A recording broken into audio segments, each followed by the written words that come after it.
3.1운동 당시 불교계의 저항운동은 민족주의적 호국불교인 동시에 세계의 평화공존과 생명존중을 지향했다는 연구 결과가 제시됐습니다. 불교사회연구소가 마련한 세미나에서 학자들은 이 같은 견해와 함께 3.1운동의 주역임에도 제대로 평가받지 못한 학인 스님들을 재조명해야 한다고 목소리를 높였습니다. 류기환 기자가 보도합니다. 100년 전 3.1운동은 종교인들이 이끌었습니다. 민족대표 33인은 개신교인이 16명, 천도교인이 15명, 스님이 2명으로 모두 종교인입니다.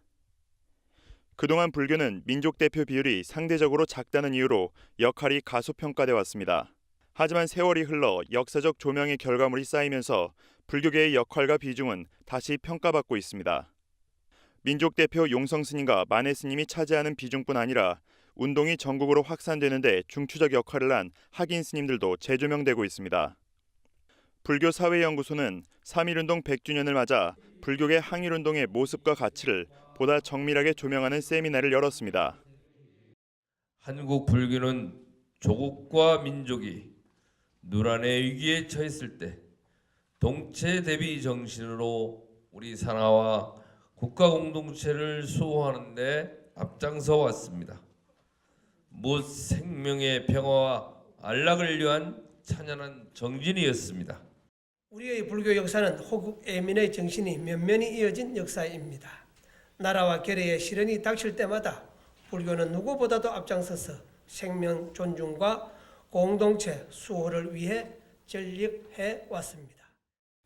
세미나에서는 3.1운동 당시 불교계는 독립쟁취란 이념적 가치를 뛰어넘어 세계의 공전 평화와 생명 존중을 추구했다는 주장이 제기됐습니다. 당시 만해 스님의 조선 독립의 서와 누군지 밝혀지지 않았지만 12명의 스님이 대표자로 참여한 대한승려연합회 선언서 등에서 찾아볼 수 있다는 것입니다. 두 문건은 공통적으로 독립선언의 정당한 이유를 밝히면서 세계 평화 추구에 정신을 담고 있다는 점에서 연구 자료로서 가치를 지닌다고 학자들은 입을 모았습니다.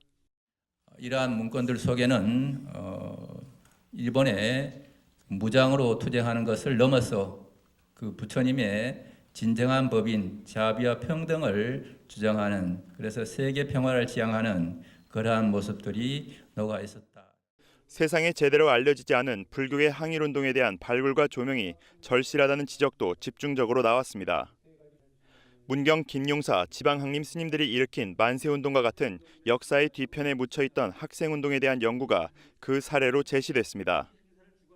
김용사 만세운동은 비록 실행 단계에서 중단됐지만 당시 젊은 스님들의 의식이 얼마나 깨어 있었는지, 독립운동에 대한 사명감이 얼마나 투철했는지가 잘 드러났다는 것입니다. 3.1운동에 참여했다가 독립선언서를 여러 장을 몰래 지니고 김용사에 내려가서 지방항림 학생들에게 전해줍니다. 독립선언서를 몰래 나눠본 지방항림 학생들이 4월 13일에 거사 계획을 수립을 하고, 지난 100년 불교의 독립운동가들이 상대적으로 소홀히 다뤄져 왔던 만큼 그들을 발굴 조명하는 데 더 많은 노력이 투입돼야 할 것으로 보입니다. BBS 뉴스 류기환입니다.